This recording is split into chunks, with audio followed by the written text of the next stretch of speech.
Saudações alvinegras, pessoal, esse é mais um vídeo dos meninos de fora da vila, eu sou Danilo Rattori e acredite, o Santos conseguiu, depois de 13 longos jogos de muito sofrimento, o Santos consegue vencer finalmente no Campeonato Brasileiro, enfim, contando todas as competições, mas um jogo muito sofrido e acho que é um jogo que traduz bastante do que vai ser esse Santos do Paulo Turra.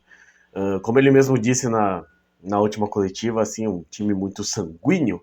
Então acho que teremos aí que ser muito sanguíneos também para acompanhar este Santos que venceu numa Vila Belmiro vazia o Goiás, o Esmeraldino do Centro-Oeste, pelo placar elástico de 4-3, um jogo de 7 gols que juntou os dois piores ataques do campeonato. Então, acho que traduz muito bem o quanto essas defesas são ruins. O Santos, que é um time que finaliza muito pouco, marca poucos gols, hoje conseguiu marcar 4, e o Goiás também, se aproveitando dessa defesa falha, que é a defesa do Santos, marcou aí 3 gols, quase consegue levar um ponto lá para Goiânia, mas por um pênalti, para alguns controverso, falaremos sobre ele também, o Santos conseguiu estes importantíssimos 3 pontos. O Santos precisava muito dessa vitória, que devolvem o Santos à sua 13ª colocação. Parece que é o novo Dia Santos aí, né? Era sempre o 10º lugar, nono, 10º, 11º, agora parece que o 13º aí assumiu a posição de local preferido do Santos, mas o importante é a distância que se abre, 5 pontos do próprio Goiás, o primeiro time na zona do rebaixamento. Santos que poderia ter sido ultrapassado por Corinthians, por o próprio Cuiabá, que tinha passado o Santos. Agora ele já se aproxima do 12º lugar, que é o próprio Atlético Mineiro, um time bastante badalado, que não vem fazendo um bom Campeonato Brasileiro. Então falaremos aqui deste Santos 4, Goiás 3. Antes, peço sempre, se inscreve aí no canal se você não for inscrito, deixe o seu like, compartilhe, comente, nos ajude, interaja e diga o que você achou desse jogo bizarro. Assim, uma vitória do Santos sobre o Goiás não chega a ser algo bizarro. O bizarro é tudo o que aconteceu nessa partida. Então, falando até desde a escalação, João Paulo no gol, que acabou tendo uma nota baixa, estou com o SofaScore aqui aberto, porque tomou 3 gols, mas falaremos um pouco da atuação dele também. Messias e Joaquim na defesa, João Lucas e Kevson nas laterais, Rodrigo Fernandes e Sandri. Sandri, então, assumindo essa titularidade, pelo menos momentaneamente, e Lucas Lima na meia. Mendonça e Lucas Braga vindo para a ponta direita, com Marcos Leonardo de centroavante, não sabemos até quando, mas eu espero pelo menos que seja um pouquinho mais de tempo, ou que saia por um valor um pouco mais alto aí do que a Lazio acho que vem oferecendo. Esse foi o time do Santos, que nos primeiros 15 minutos praticamente não jogou. Foi um time inócuo, né? Um time que não teve ataque, entregou a bola para o adversário, que era o Goiás jogando fora de casa, e o Santos se portando como um time que esperava talvez ter algum contra-ataque. Não funcionou, mas o time acabou melhorando quando tomou alguma atitude nessa partida, que foi pressionar a saída de bola. Então, numa saída de bola pressionada, o Santos consegue retomar. Teve até um pouco de dúvida com relação à posição do Marcos Leonardo, mas ele estava absolutamente legal. Ele faz uma boa jogada de corpo, digamos assim, joga para um lado, joga para o outro e finaliza fraquinho, né? Fraquinho não, mas enfim, não com tanta força, no cantinho do goleiro Tadeu, que abre o placar e põe o Santos à frente, coisa que, convenhamos, estava muito difícil de acontecer. E aí a gente destaca o primeiro ponto, que é a centroavância, a habilidade na centroavância do Marcos Leonardo, que pegou uma bola difícil, assim, ele estava muito cercado, talvez não cercado, mas com muitos jogadores do Goiás à frente. Ele fez o necessário, não foi uma jogada brilhante, talvez, de fazer uma fila, entrar com bola e tudo, mas Ele fez o necessário para tirar os marcadores da linha do gol, abrir esse espaço que permite a finalização e finalizar o suficiente, bem o suficiente para que o goleiro não fizesse a defesa. Então eu acho que ele fez o que o centroavante, de ofício, o centroavante habilidoso tem que fazer. Ele não precisa ser um craque, ele não precisa fazer jogadas espetaculares, ele precisa pôr a bola dentro do gol. E o Marcos Leonardo, nesse lance, mostrou isso. E 15 minutos depois ele mostrou novamente. É uma jogada que o Santos consegue cruzar uma bola na área e a defesa do Goiás dá aquela dormida, né? Deixa o centroavante um pouco livre. A bola cai no pé dele. E a finalização, assim, até parece que ele errou o chute, que ele queria dar um chute, mas tropeça errado, não sei. Mas ela vai de novo, assim, né? O suficiente para pegar o Tadeu no contrapé e entrar, então, o Marcos Leonardo em 30 minutos. Ajuda muito o Santos nesse sentido. Claro que a defesa do Santos e o Santos como um todo vai acabar entregando essa vantagem. Mas 30 minutos de jogo do primeiro tempo, 2-0 para o Santos. Isso aí às 11h30 da manhã parecia que ia ser um domingo de tranquilidade, de felicidade para o torcedor santista. Até o Marcos Leonardo tirando a camisa, tomando amarela, a gente meio que releva, né? Porque afinal de contas fazia tanto tempo que a gente não ganhava de 2-0. Mas a alegria do santista dura pouco. Aos 40 minutos do primeiro tempo, na verdade aos 39, né? Enfim, é marcado um pênalti. Na verdade, não foi marcado o pênalti, e isso é uma discussão que a gente pode fazer, até porque é a primeira intervenção significativa, tanto do árbitro quanto do VAR, nesta partida. Porque, sim, foi falta do Kevson, não estou discutindo isso. Sim, foi dentro da área. A grande questão é que é uma falta que não foi dada durante o jogo. Então, para contextualizar, o Kevson foi fazer um desarme, pega o pé do jogador do Goiás, que está assim, milímetros dentro da área, mas o juiz não dá essa falta. E aí o lance segue e o Santos acaba tendo a posse, eu não lembro exatamente o segmento do lance, mas o VAR chama e aí mostra que não só foi falta, como foi falta dentro da área, pênalti. Não estou discutindo aqui isso, eu acho que foi realmente pênalti, mas o que eu discuto é a questão de como o VAR é usado, que é uma coisa que a gente sempre levanta aqui. Eu já fiz um vídeo sobre isso, se vocês procurarem no canal, sobre como eu acho que o VAR poderia ser melhor utilizado dentro do Campeonato Brasileiro ou dentro das competições nacionais e estaduais. E eu acho que uma das coisas o VAR deveria ser provocado e não ser usado a todo momento. Nesse caso, talvez o VAR realmente tivesse dúvida e chamasse o árbitro por conta própria, mas o meu ponto aqui é que, eventualmente, o próprio Goiás não reclamaria desse lance se o lance continuasse.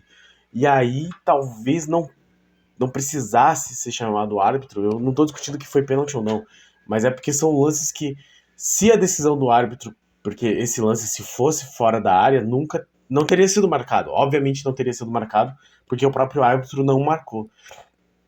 Então, talvez é um lance que passaria batido se fosse no meio de campo, como foi dentro da área, e foi mesmo, não estou discutindo isso, foi pênalti, mas o VAR acaba sendo chamado por um lance que suscita uma discussão no sentido de que, eventualmente, em outra circunstância não seria dado falta. Se não seria dado falta fora da área, ele deveria ser considerado pênalti. Eu acho que talvez o erro seria não dar essa falta fora da área, e aí, de novo, a gente pode discutir sobre o despreparo ou não dos nossos árbitros, mas a maneira como o VAR é organizado talvez seja um pouco deficitária nesse sentido. Se vocês assistirem o vídeo, eu sugiro, né, no vídeo sobre como o VAR deveria ser utilizado, que ele devesse ser provocado pelas equipes, assim, mais ou menos como é no desafio do vôlei e no desafio também do futebol americano. E, de novo, né, talvez nesse caso não houvesse o desafio e eventualmente fosse um lance que passasse direto, porque é um lance que não teria sido dado falta em tempo normal. Enfim, só falando que foi pênalti, mas já é o primeiro lance que suscita algum tipo de discussão. Eu sei que, do jeito como o VAR está constituído no futebol brasileiro, ninguém vai discutir porque, como eu disse, foi falta, eu acho que foi, e foi dentro da área, milimetricamente, mas foi. Só que eu acho que é um lance digno de discussão, no sentido de que o VAR, na minha opinião, no futebol brasileiro, ele é utilizado de uma forma que não contribui para o andamento do jogo. E eu acho que esse aqui não é necessariamente um dos exemplos, mas a gente consegue colocar em contexto. De qualquer forma, Guilherme bateu, gol dos caras, 2-1, mas no finalzinho do jogo, do primeiro tempo, o Santos consegue recuperar a bola impressionantemente, estica uma bola pro Marcos Leonardo, que na linha do meio de campo praticamente consegue achar um passe excelente pro Mendonça, e aí, só para fazer um comentário, a defesa do Goiás deixou muito a desejar nesse lance, mas o Mendonça consegue pegar a bola, sair na frente e dar um toque, uma finalização maravilhosa para meter a bola no gol. Ele não bateu forte, ele não teve que encher o pé, ele só deu um toquinho o suficiente para tirar do goleiro e entrar no canto. É o que nós precisamos. Santos termina o primeiro tempo 3-1, maravilha, torcedor feliz, tudo muito tranquilo. Aí vem o segundo tempo, né? Vem o segundo tempo. E eu não sei o que acontece no segundo tempo desse time do Paulo Turra. E eu espero que isso não seja um problema frequente, porque uma coisa que eu destaquei enquanto assisti o jogo, né? Pensei nisso. O Santos, se pegar só os primeiros tempos do Paulo Turra, pelo menos nesses dois últimos jogos, o Santos teria um empate, né, 0-0 contra o Cuiabá e uma vitória 3-1 contra o Goiás. Tranquilo. Se pegar só os segundos tempos, o Santos tomou 3-0 do Cuiabá no segundo tempo e perdeu de 2-1 do Goiás no segundo tempo. Então, acho que o Paulo Turra talvez não erre tanto na escalação inicial, mas não sei se ele está sabendo fazer as substituições necessárias e falaremos delas logo em seguida. Então, 2 minutos de jogo, 1 minuto e meio, o Rodrigo Fernandes já toma um amarelo que tira ele da próxima partida. O João Paulo tomou um amarelo também por cera. E aí, um pouco antes dos 20 minutos, lá pelos 15 minutos, o próprio Guilherme, que marcou o gol de pênalti, finaliza muito bem de fora da área e o Goiás diminui para 3-2. E aqui a gente faz uma nota, porque o João Paulo tomou 2 gols, o Santos, né, mas na figura do João Paulo especificamente, tomou 2 gols de lances de fora da área, de chutes de fora da área, em que a finalização eventualmente não foi tão forte, ou cabe a discussão se é uma falha ou não. Essa finalização do Guilherme eu achei que foi um pouco mais fraca, assim, um pouco mais defensável do que as do jogo contra o Cuiabá. E mesmo assim, olhando no replay bem devagar, dá a impressão que o João Paulo demora para sair. Ele não chega a escorregar, mas parece que ele não sei, tropeça um pouco assim. Então, talvez é, o pro, exista esse problema do João Paulo defender bolas de longe. Eu não acho que exista. Até porque depois ele faz uma boa defesa numa bola que não era tão forte, que ele consegue jogar para trave. Mas talvez seja algo que o João Paulo precise treinar um pouco mais, porque existem dois problemas nisso, né, de o goleiro tomar gols de fora da área. Uma que dificulta muito a vida da defesa, porque se você consegue fechar bem a área e, e só deixar os chutes de fora da área, o chute de fora da área é mais difícil de acertar. E se o goleiro conseguir se preparar bem para defender esse chute de fora da área, a chance de você tomar gol diminui bastante. Se for um goleiro que toma esse tipo de gol, você acaba preocupando a defesa em ter que defender não só dentro da área, como também as finalizações de fora. E isso faz com que a defesa não só fique muito mais sob pressão, digamos assim, mas também que ela se desestabilize quando a bola tá na intermediária. Então, se o goleiro tiver mais segurança, eventualmente a hora que um jogador adversário pegar uma bola de fora da área, você deixa ele finalizar, defende aquele interior da área, defende o passe, né? Você consegue se focar em um aspecto só da defesa. E aí, se ele finalizar, a chance do goleiro defender é muito grande. E o outro problema disso é, a partir do momento que o goleiro começa a tomar esse tipo de gol, os outros jogadores de outros times começam até a... Uma coisa que no futebol a gente usa muito é testar o goleiro. E você acaba dando um ânimo aí pro time adversário fazer essas finalizações, testar essas finalizações e, de novo, isso coloca o goleiro num estresse maior, a defesa num estresse maior, então eu acho que é preocupante esse número de gols de fora da área que o João Paulo vem tomando. 5 minutos depois do gol, o Turra tira o Marcos Leonardo para pôr o Mezenga, não achei uma substituição boa, e o Lucas Lima para pôr o Luan Dias, e ok, se o Luan Dias correr mais que o Lucas Lima, tá susto. E nesse meio tempo, o Sandri também tomou um amarelo por cera. E aí, 5 minutos depois dessas substituições, já aos 35 do segundo tempo, o Turra tirou o Sandri para colocar o Vinícius Balieiro. Acreditem, o Vinícius Balieiro entrou e tinha no banco o Dodi, que era titular até esses dias, o Camacho, que eventualmente é titular, acaba sendo titular muitos jogos, foi, né? E entrou o Vinícius Balieiro num jogo em que o Santos estava não só ganhando por muito pouco, mas tomando pressão. Assim, eu quase entendo tirar o Sandri, tirar um volante, e você coloca um volante que seja mais defensivo. Então você vai colocar o Dodi, pra mim faria sentido. O Vinícius Balieiro eu não vejo sentido nenhum. O Camacho também não veria, mas enfim. Nisso foram 30 minutos de Santos tomando pressão, de Goiás criando muito mais jogadas. E aí o Bruno Mezenga, que já tinha entrado 10 minutos depois, né? Quase já nos 40 minutos, nos 35, né? Toma um amarelo. E chegando aí perto dos 35 também, o João Magno marca um gol numa assistência do próprio Guilherme. Então o Santos, faltam 10 minutos para acabar o jogo, se coloca aí numa situação de estar ganhando de 2-0, depois ganhando de 3-1, tomar um empate de 3-3 jogando contra o Goiás em casa, um dos poucos times que ainda está abaixo do Santos. E não só isso, jogando mal, tomando pressão do Goiás, sofrendo, mas aos 46 do segundo tempo, teve aqui umas enrolações, alguns VARs e tal, mas aos 46 do segundo tempo, uma falta próxima da área em que a bola é alçada, o jogador do Goiás, é o Lucas Alter, ele faz um movimento em que ele, de ombro, derruba o Joaquim. E aí tem toda uma discussão sobre jogada de ombro não é pênalti, jogada de ombro não é falta. Pra mim foi pênalti, já vou deixar aqui muito claro, pra mim foi pênalti, porque ele faz um movimento em que ele ignora uma questão de disputa de bola, não existe disputa de bola.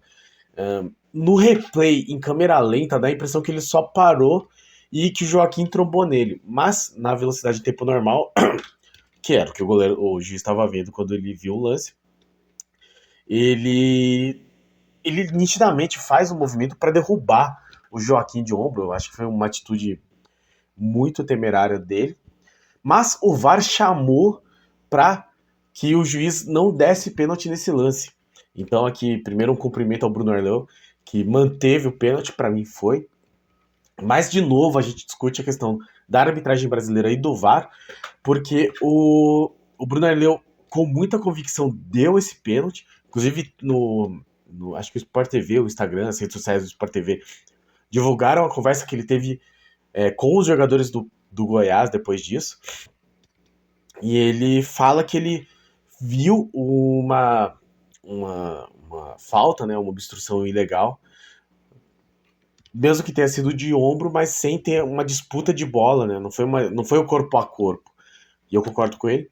Mas o VAR chamou para que ele não desse. E muitas vezes a gente vê lances que o juiz, olhando o lance de perto, não dá o pênalti, ou dá, enfim, mas normalmente ele não dá o pênalti, aí ele é chamado pelo VAR e muda a decisão.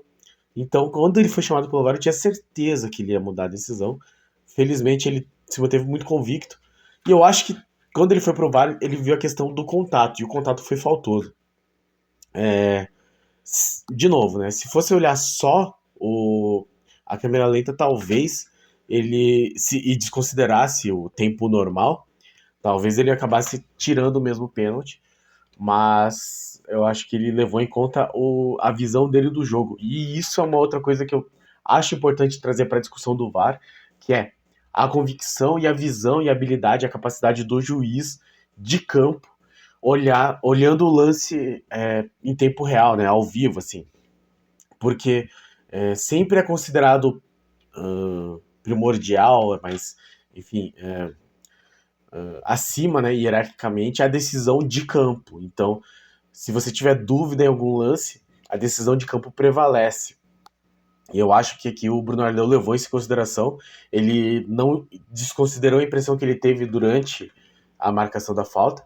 Ele lembrou, ou enfim, levou em consideração que ele sentiu um contato faltoso dentro da área no momento em que ele viu o lance. E aí, uma outra coisa importante: se ele não vê esse lance, não seria dado esse pênalti. E aí, de novo, a gente volta para a questão, né, de provocar. Mas eu acho que esse aqui é um lance que, se o Santos tivesse o direito de provocar o VAR, teria feito. O VAR talvez dissesse que não, mas o Bruno Arleu talvez considerasse. De qualquer forma, o árbitro considerou pênalti. O Mendonça bateu e bateu muito bem aqui. Eu vou deixar meu cumprimento para a cobrança do Mendonça. Uma cobrança defensável, forte, alta, beirando a trave. Então, o Tadeu até pulou bem, mas não tinha como defender esse lance. Depois, o Luiz Felipe acaba sendo substituído. O Luiz Felipe entra para sair o Lucas Braga. E o juiz deu 11 minutos de acréscimo. Depois deu mais 1 minuto de acréscimo. Então, o jogo foi até muito tempo. Foi até os 56, 58 do segundo tempo. E ainda teve tempo do jogador Guilherme, o próprio Guilherme, né, o astro da partida, e marcou 2 gols, deu uma assistência, tomar um cartão vermelho numa pisada no tendão do Mendonça, foi expulso. No final, o Holandês ainda conseguiu tomar um amarelo, mas enfim, fim de jogo. Goiás pressionando, claro, mas o Santos consegue essa vitória importantíssima. Já me alonguei muito, mas enfim, vocês entendem, né? Uma vitória de 4-3 depois de todo o tempo que o Santos ficou sem vencer, ela precisava de um pouquinho mais de falas. E o Santos tomou uma surra em posse de bola, então talvez seja aí uma nova tônica. Nova, não digo, né? Porque o Daniel Hellman também tinha meio que essa ideia de não ter muita posse de bola. Mas o Goiás no primeiro tempo teve 65%, no segundo tempo 67%, então o Santos, no geral, segundo o SofaScore, 34% de posse de bola. Mesmo assim, teve bastante finalizações, 15 e melhores finalizações, né? O Santos teve 6 finalizações certas contra 5 do Goiás. São resultados importantes. Só que o Santos também teve 6 cartões amarelos e teve alguns expulsos. Além da expulsão do jogador do Goiás, o Santos também teve o Vladimir e o Paulo Turra expulsos. Então, o Rodrigo Fernandes, que tomou o terceiro amarelo, não joga o clássico contra o São Paulo. E o Vladimir, que foi expulso, não fica no banco. Então, para o clássico, se o João Paulo tiver algum problema, o Vladimir está suspenso, não pode jogar contra o São Paulo no próximo domingo. E o Paulo Turra também foi expulso, então não teremos Paulo Turra na beira do gramado. Uma coisa, então, acho que eu falei aqui bem sobre o João Paulo. A defesa é uma defesa muito rebatedora. Marcos Leonardo, bom finalizador. A nota negativa que eu vou deixar para o Lucas Braga, que ele podia ter aparecido um pouco mais contra essa defesa do Goiás, não apareceu. Então o Lucas Lima teve uma finalização assim que, se ele marca, ia ser um golaço. E o Rodrigo Fernandes, que tomou o terceiro amarelo, não joga, e aí fica a dúvida, né? O reserva do Rodrigo Fernandes vai ser o Balieiro, na cabeça do Turra? Volta o Dodi, que é o que eu faria, então Dodi e Sandri de titulares? Não sei. Lembrando que Dodi, Camacho e Balieiro basicamente são as nossas opções de volante. E aí, só para terminar, o Santos fica em 13º, como eu já disse, com seus 16 pontos, 20 a menos do que neste momento o Botafogo, líder do campeonato. Já dá uma noção aí da dificuldade que o Santos está tendo neste Campeonato Brasileiro. Mas 5 pontos à frente do próprio Goiás, que está em 17º, o primeiro na zona do rebaixamento. Coritiba que vem de 2 vitórias seguidas, então olho nesse Coritiba, que já estava sendo dado como rebaixado virtual, ficou 12 rodadas sem vencer, já vem de 2 vitórias seguidas e 2 vitórias já coloca eles com 10 pontos em 18º. Já passaram o Vasco e o América Mineiro, então, que tem 9 pontos os dois. E aí, entre nós e a zona de rebaixamento, fica o Cuiabá, que nós empatamos em número de vitórias e em número de pontos, mas temos mais saldo de gols. Na verdade, nós temos mais gols marcados, né? A gente nem tem mais saldo de gols, a gente tem mais gols marcados. O Corinthians, que fica um ponto atrás da gente, e o Bahia, que tem 13 pontos. Então, o Santos muito embolado nessa zona do rebaixamento. E lembrando que o Santos vai ter uma tabela bastante difícil daqui para frente. Pega um clássico fora de casa contra o São Paulo, sem torcida, porque não ia ter mesmo. Depois pega o líder Botafogo. Esse Botafogo é impressionante, pelo menos é em casa. Aí pega o Fluminense, herdeiro do Diniz, e o sempre difícil Atlético Paranaense na Vila Belmiro. Depois tem o Fortaleza fora, complicadíssimo, e aí a gente começa o... A gente já volta pro turno normal, né? Pega o Atlético Mineiro, e aí fora de casa, pega o Grêmio em casa, então começamos o retorno. Então já estamos terminando o primeiro turno já numa situação difícil, mas podia ser pior. Então foi isso, um vídeo longo aí, desculpem a prolixidade, mas é porque vocês entendem, né? Depois de tanto tempo sem vencer, era um jogo que tinha muito conteúdo, até porque foram 7 gols, muitas das falhas do Santos escancaradas, coisas que o Santos pode fazer melhor também para discutir, questões de arbitragem, então foi um jogo muito intenso, muito emocionante. Esperamos que o Santos continue vencendo. Eu aceito jogos assim desde que o Santos vença. Lembrando, a tabela agora vai ser muito difícil, mas ficamos aí na torcida para que o Santos consiga vencer os próximos jogos. Então, próximo jogo clássico, Sansão, no estádio do Morumbi, às 4 da tarde do dia 16 de julho. Muito obrigado a todos que assistiram ao nosso vídeo, muito obrigado a todos que acompanham o nosso canal, muito obrigado a todos os nossos inscritos.